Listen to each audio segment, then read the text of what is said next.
By Renaissans wil ons die pad van verkenning stap. Daar word uit vele filosofieë en wetenskaplike bronne geput. Ons besef dat elke individu sy of haar opvoeding en ervaring met hulle saamdra en as verwysingspunt gebruik wanneer hulle kommunikeer. Ons luister dus na mekaar en ag niemand se insigte as imperatief nie, maar eerder as aanvullend, met inagneming van waar hulle hul op hul reis bevind. Omdat Renaissans 'n familie van oop, denkende en eerlike reisigers is dit vir ons belangrik om gereeld met mekaar te praat. Ons skram nie daarvan weg om moeilike sake onder die loep te neem ten einde saam te groei nie. Ons verwag nie eenparigheid nie, maar streef na dialoog waarbinne respek, 'n oop gemoed en egtheid die weg baan tot nuwe moontlikhede. Dit beteken natuurlik dat ons nooit finale antwoorde kan hê nie, want ontdekking en groei voorveronderstel mekaar. Daarom wil Renaissans 'n veilige ruimte wees vir mense wat verken. Ons weet dat daar in alle tradisies waarheid te vind is. Daarom poog ons om ons ontginnings daaruit met eerbied en respek te doen, op soek na dit wat universeel en vir ons van waarde is. Ons waardes word gekenmerk deur openheid, egtheid, liefde en nederigheid en bovenal om nie te veroordeel nie. Renaissans bied 'n gemeenskap aan mense wat op soek is na ander wat die wêreld van spirituele verkenning met hulle kan deel. Of dit 'n fisiese gemeenskap is waarna jy op soek is, en of jy virtueel wil deelneem, Renaissans maak ruimte vir beide. Jy gaan nou luister na 'n opname van een van ons byeenkomste. Jy's welkom, neem deel, plaas jou kommentaar, geniet hierdie ervaring saam met ons.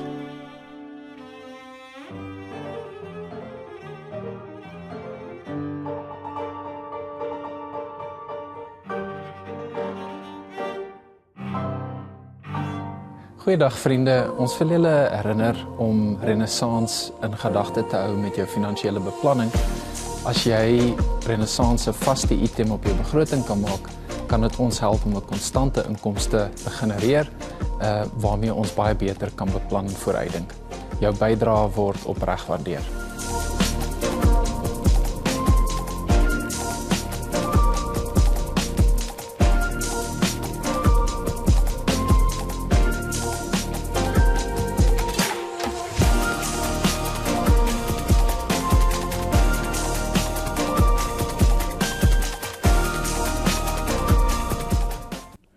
Baie welkom.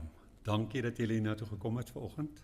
Ek glo dit gaan 'n goeie oggend saam wees. Dit is lekker om vir Jannie en Letitia weer te sien. Die musiek is pragtig.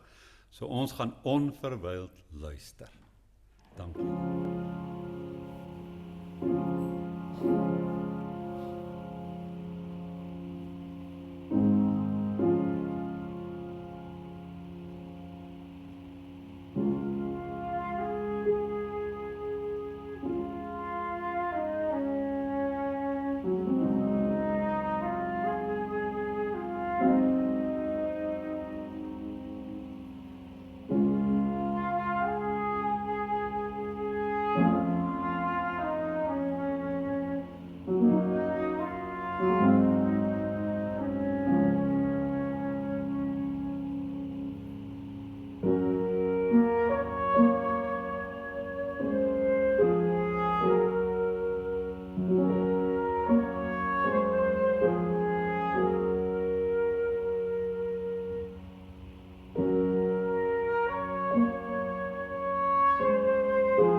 lieflik vredevol.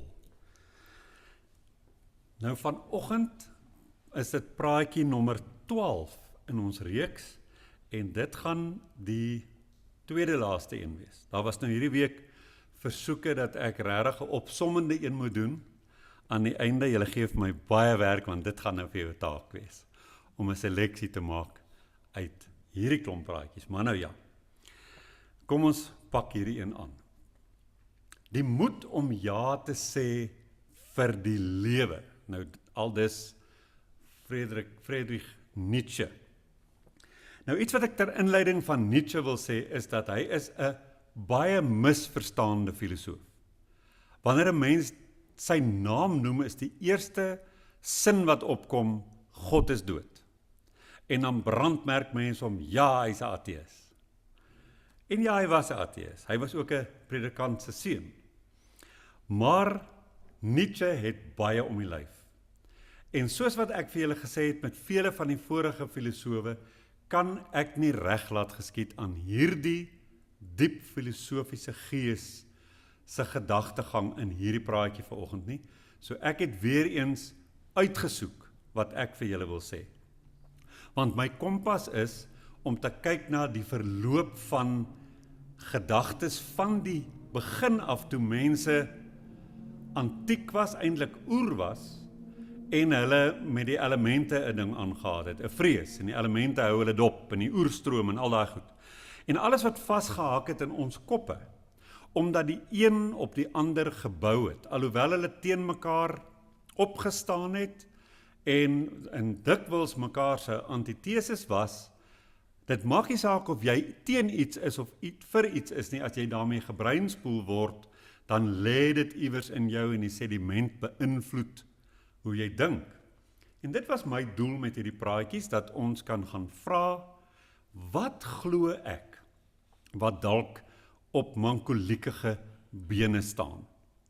Nou vanoggend wil ek sê, natuurlik, soos met alle mense, is daar goed wat Nietzsche sê, wat op mankoliekige bene staan. Maar die man se kop het nogal gewerk. En ek het 'n bevooroordeeldheid baie van sy denke, en ek gaan dit nou sommer blaatant sê, want julle sal dit deur die loop van die praatjie ook agterkom.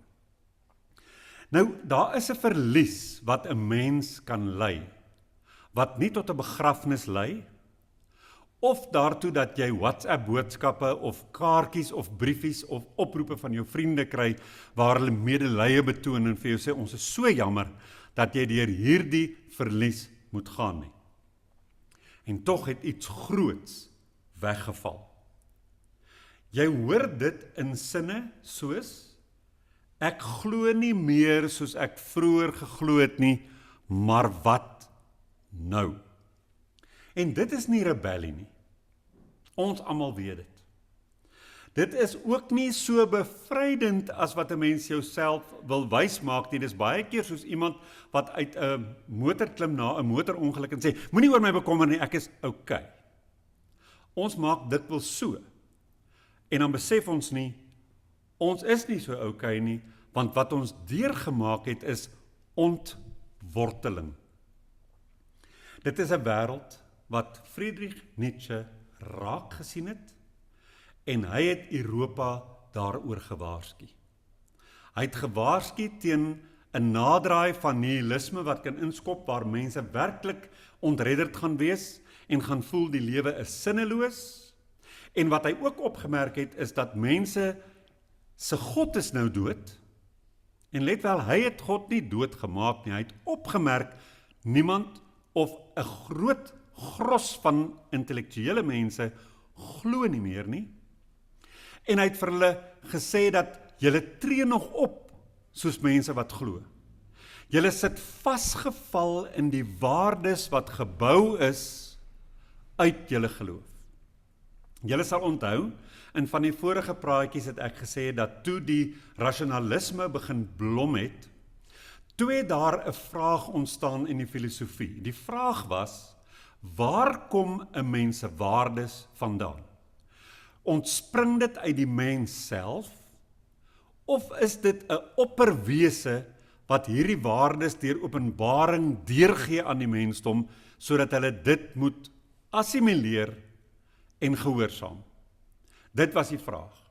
Nietzsche het gesê, julle het hierdie waardes deur geloof, deur julle kerk en deur tradisie ontvang, nou glo julle nie meer nie, nou is die basis vir julle waardes weg, en julle besef dit nog nie mooi nie. Hier is 'n dieper ontworteling as wat julle besef. Julle het julle God verloor, maar julle verstaan nog nie mooi wat julle alles daardeur verloor het nie. Nou daar word 'n storie vertel van 'n man wat op 'n markplein rondhardloop soos 'n waansinnige, en dit was helder oordag met 'n lantern, en die mense lag vir hom, waarheen gaan jy, bakboord na stuurboord, en hy sê, ek soek na God. En toe raak die mense stil, want hy voeg toe by, ons is moordenaars, ek en julle, ons het God vermoor.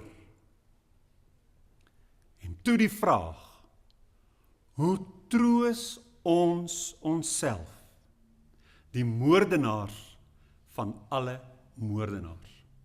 Nou waar ek en jy ook al vandag staan met God, ons staan gewis die meerderheid van ons nie op die tradisionele plek waar ons 'n verhouding het met 'n persoonlike God nie.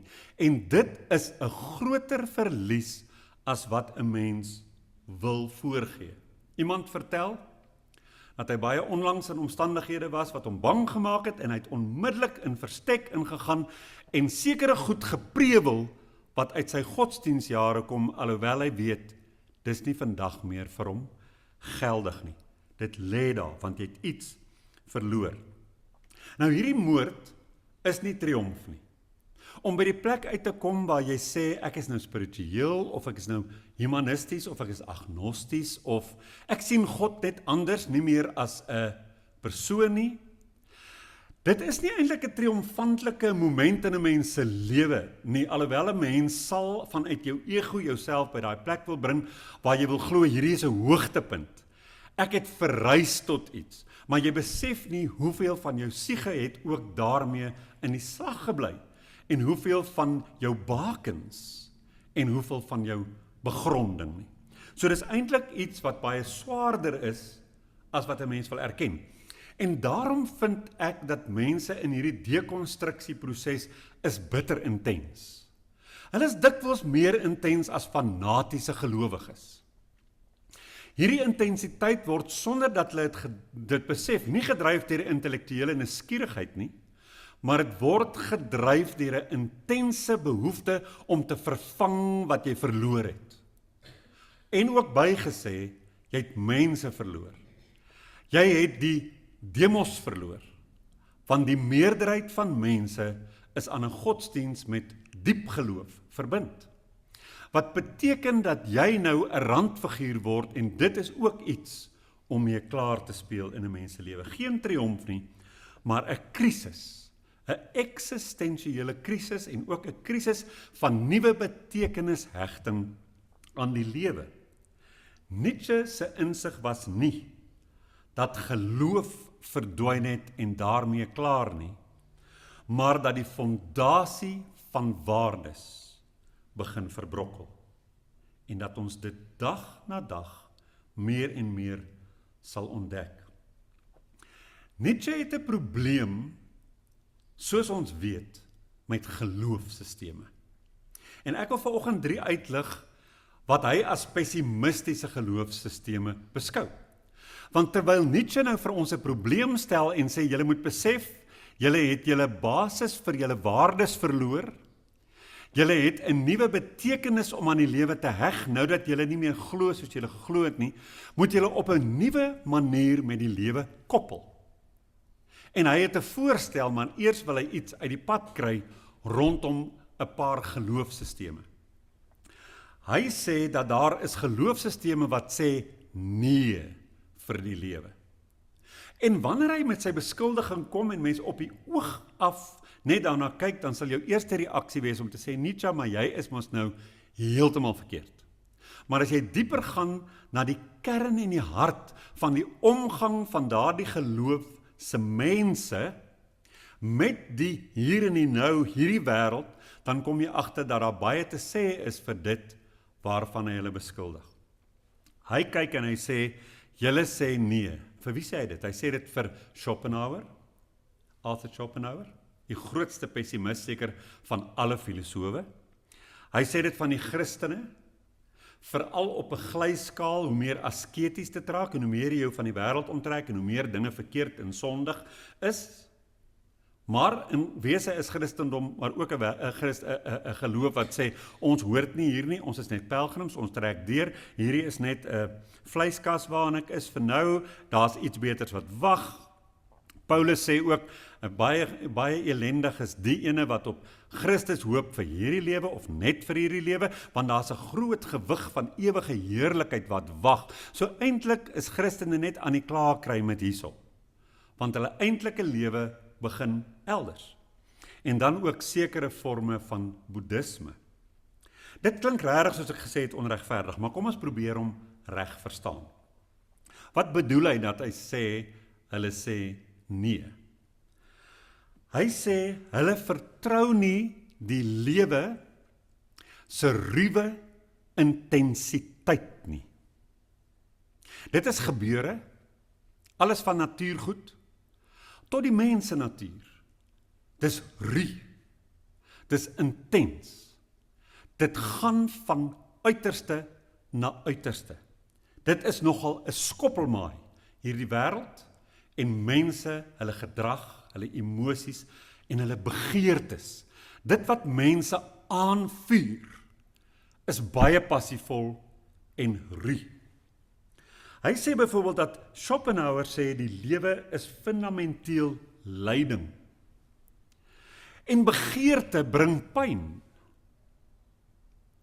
En dat die wyse mens daarna sal streef om sy begeerte te verminder soveel as moontlik. Bedaar jou behoeftes, dat jy nie pyn kan hê nie.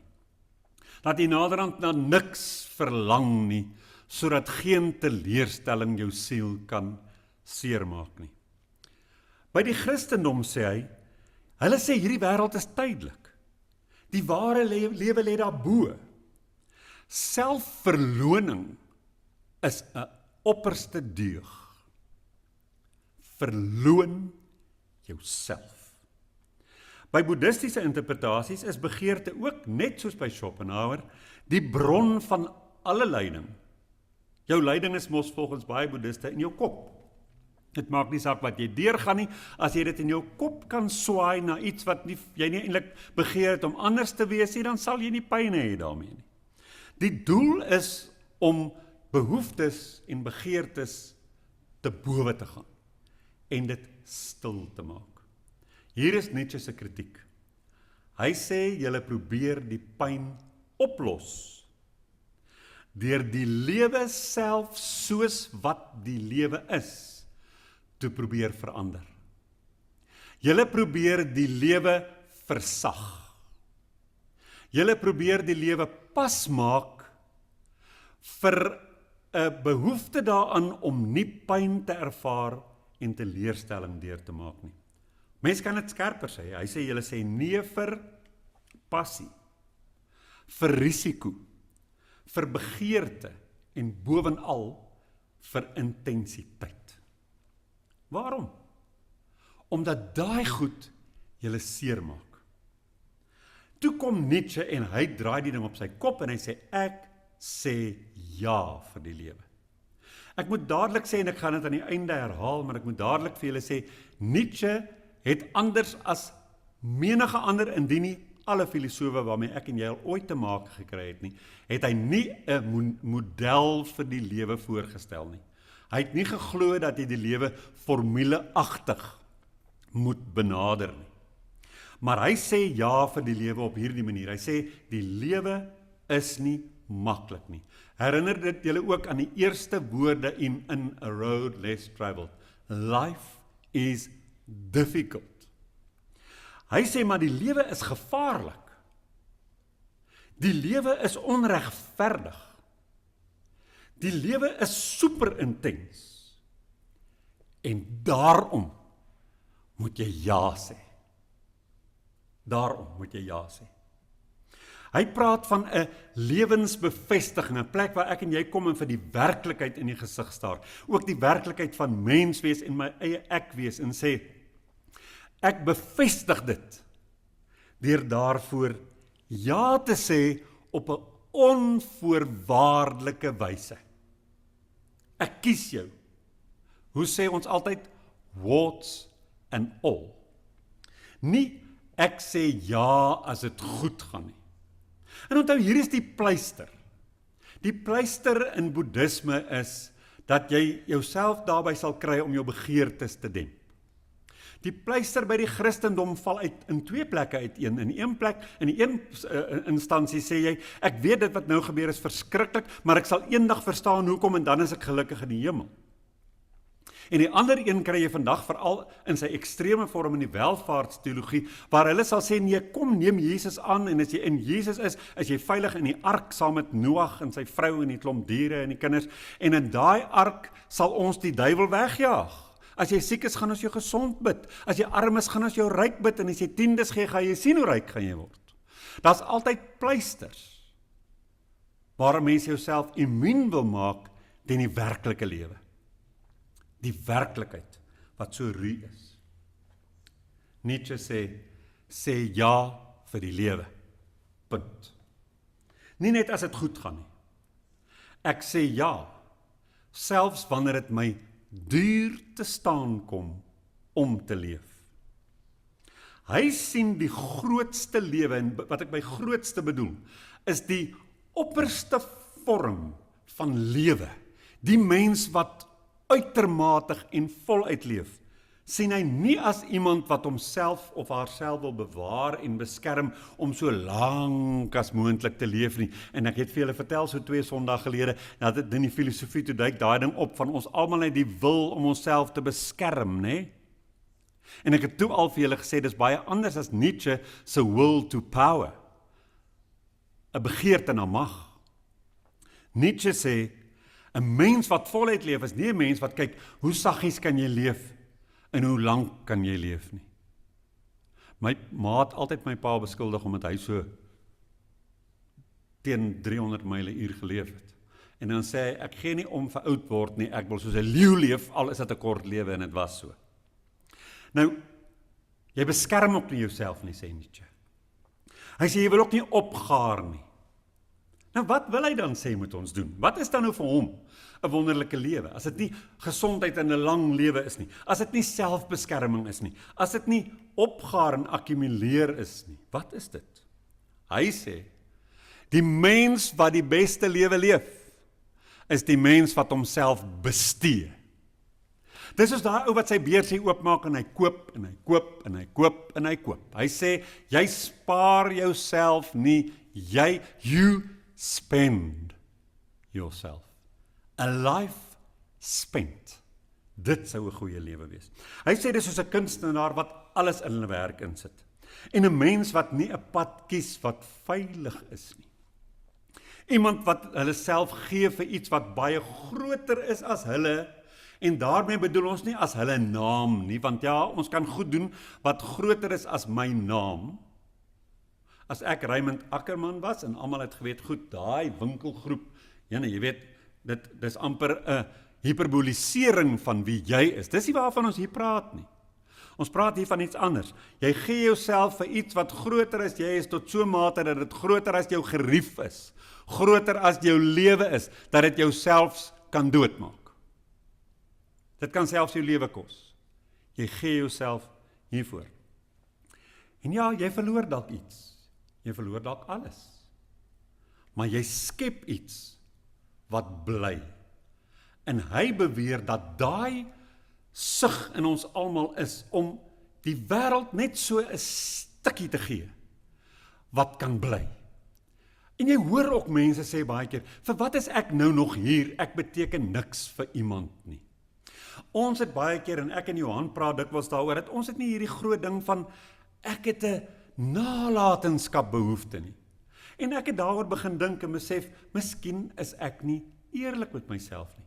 Omdat ek nie 'n stereotypiese nalating wil nalaat nie, beteken dit nie daar's nie goed wat ek in hierdie wêreld wil staan maak in my bydrae lewer nie. Ek wil iets gee, ek wil iets skep. Hier kom Nietzsche en Nietzsche kwalifiseer daai ding waar hy sê ons almal het 'n behoefte aan mag.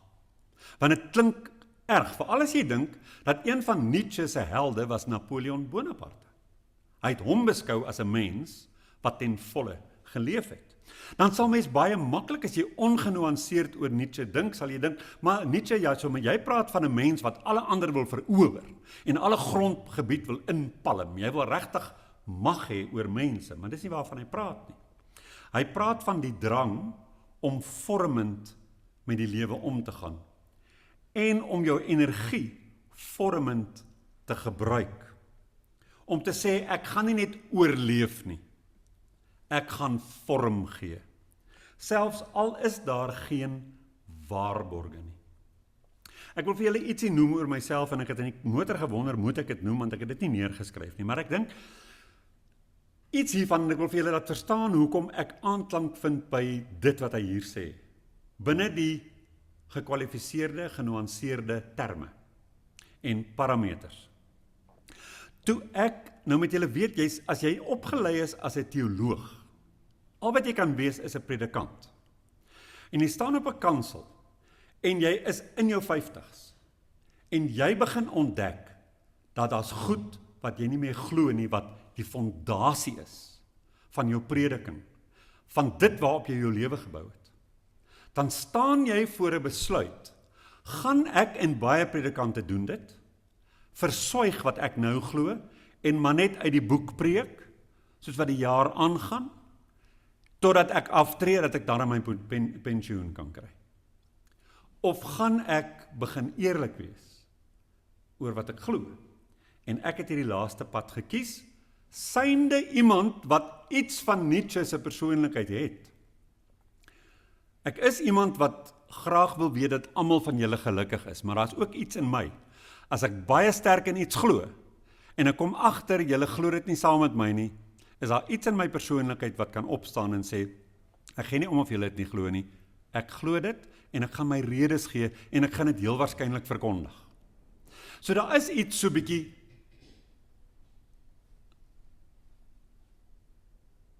rebels in my, by gebrek aan 'n beter woord. Ek rebelleer maklik teen iets wat ek voel regtig waar vals is.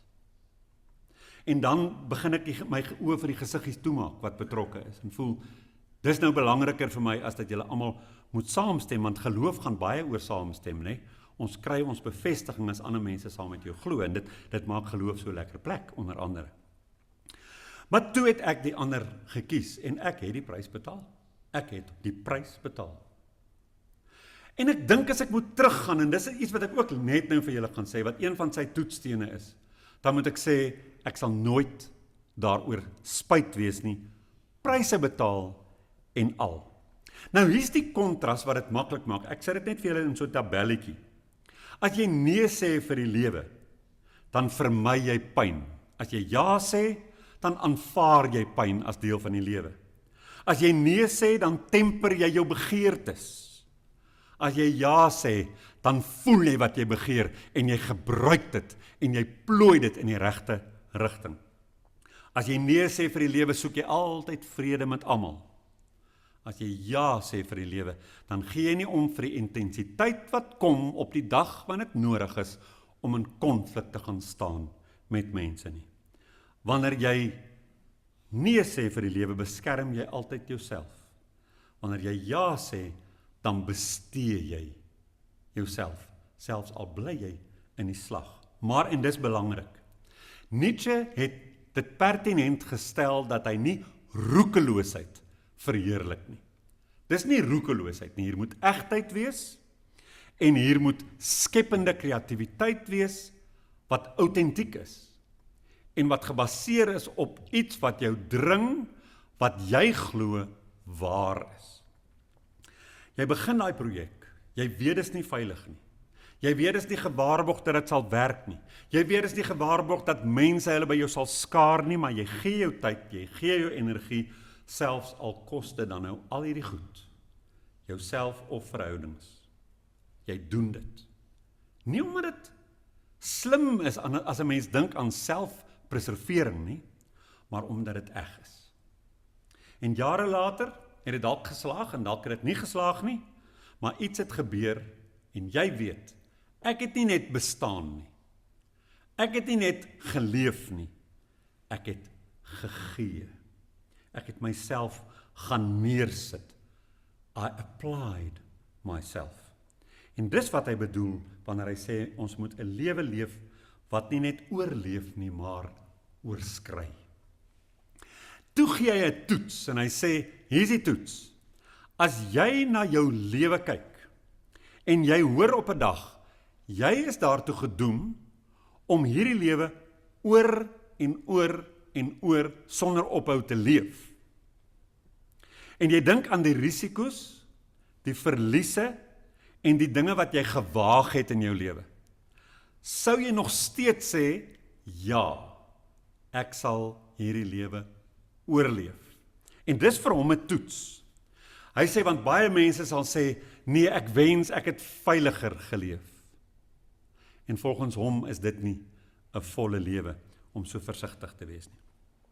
Nou sy gevaarlike uitnodiging behels dit, want hy laat ons nie net met 'n troos oor die lewe wat passievol kan wees nie, want vir hom lê daar 'n bepaalde troos daarin, dat as jy dit gaan omarm, gaan jy 'n lewe van passie ervaar wat wonderlik is. En jy gaan sin in daai lewe vind. Hy sê nie vir ons met 'n model, soos geloofstrukture of baie ander filosowe, glo dit, volg hierdie resep en dan nie. Hy sê, hoe leef jy as daar geen waarborg is nie, want dis die lewe. En hy sê dit eintlik self skerper, hy sê, leef jy om jouself te beskerm, of leef jy om jouself te gee vir die risiko's?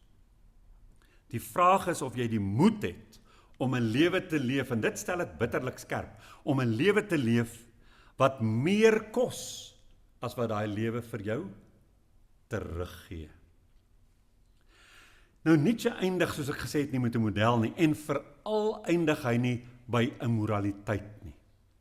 Want hy sien die menslike begeerte as amoreel, en hy gebruik een van die voorbeelde uit die natuur, waar hy sê, die valk en die hasie is nie eens skuldig aan enige iets nie. Die valk wat afduik en die hasie eet, en die hasie wat dit nie reg kry om homself te beskerm nie een is skuldig nie. Dis hoe die natuur is. En hy sê, daar's geen moraliteit nie, daar's geen reg of verkeerd nie, die lewe is so. Daar's 'n voedselketting. En hy sê, vir hom lê die diepste betekenishegting aan die lewe en die estetika.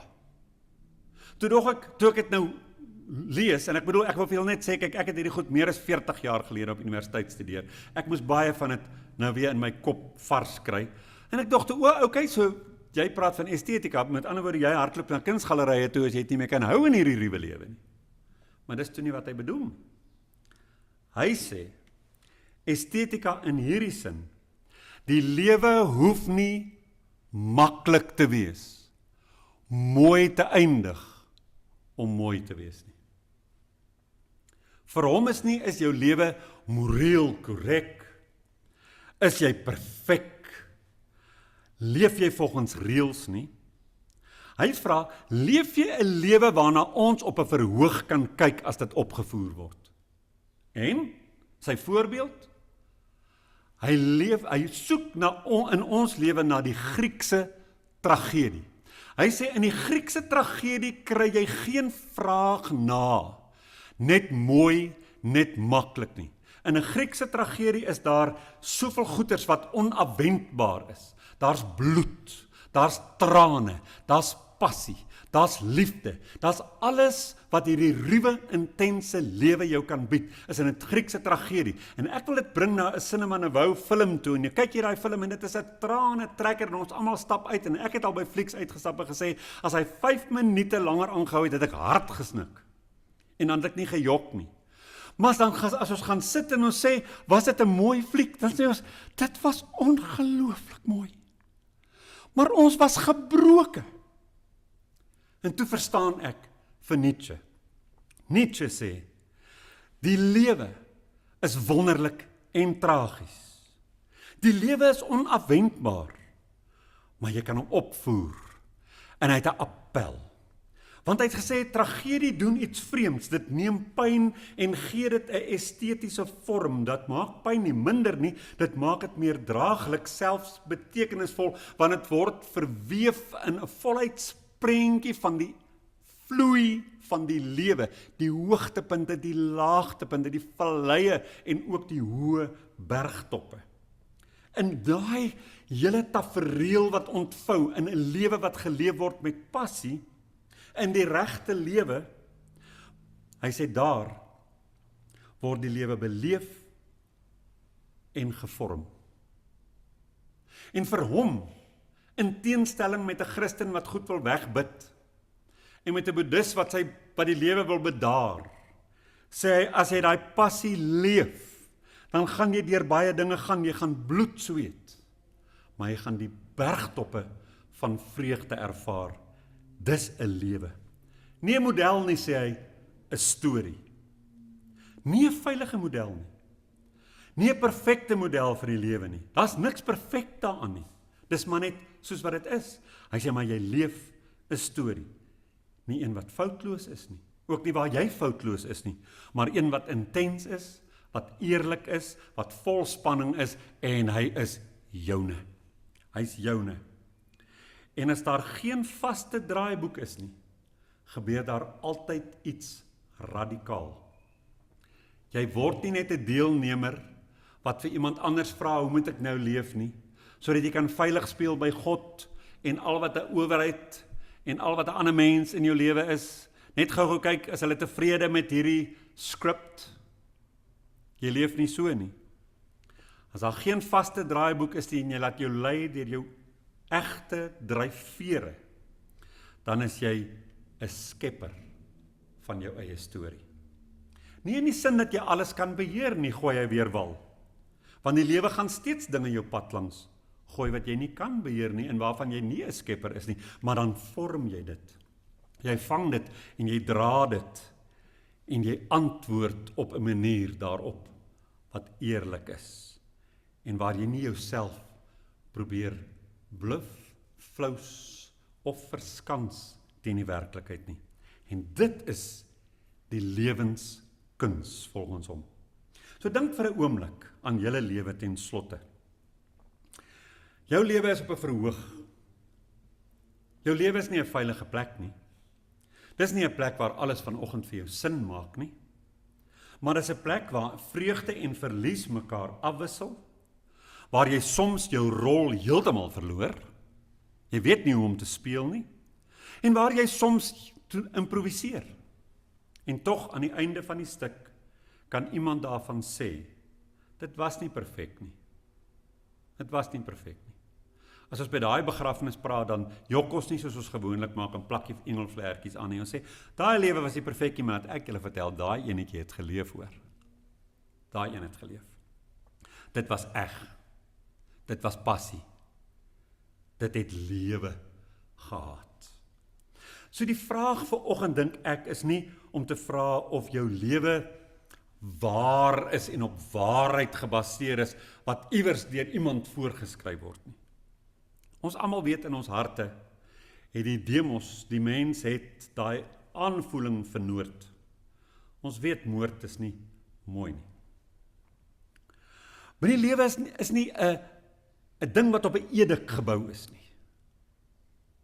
Op 'n preutse model gebou is nie. Op 'n negerende stel voorskrifte gebou is nie. Op 'n spiritualiteit wat jou laat weghardloop van die lewe af gebou is nie. Die lewe is mooi. Die lewe is daar om geleef te word en dan is my vraag, is jou lewe so dat dit so 'n ryk storie is? Dat dit weer en weer en weer vertel kan word en dat niemand iets daarbey wil voeg nie. Niemand iets daarvan wil aftrek nie, dat almal net sê, dis die lewe vir jou daai. As hulle na jou lewe kyk, hier's niks hieraan wat hoe sê hulle, made in Hong Kong is nie. Hierdie lewe ontspring uit 'n regte, polsende hart vol mense bloed. Dit is die lewe. 'n Verhaal wat die moeite werd is om soos 'n fliek weer en weer en weer oor vertel te word. Dit was my storie. Kom ons luister na Jannie en Natalie.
Ek het nie geweet ons is al daar nie.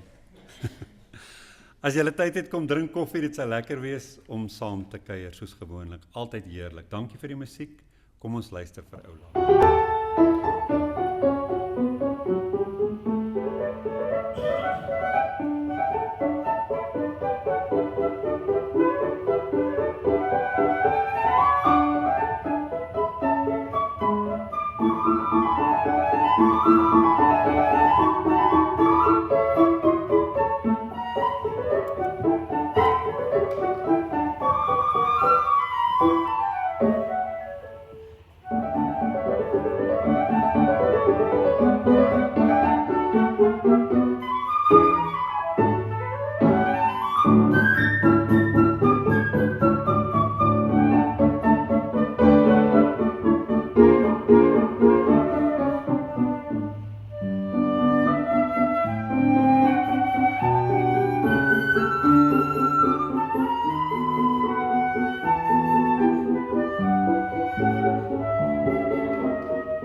Goeiedag vriende, ons wil julle herinner om Renaissance in gedagte te hou met jou finansiële beplanning.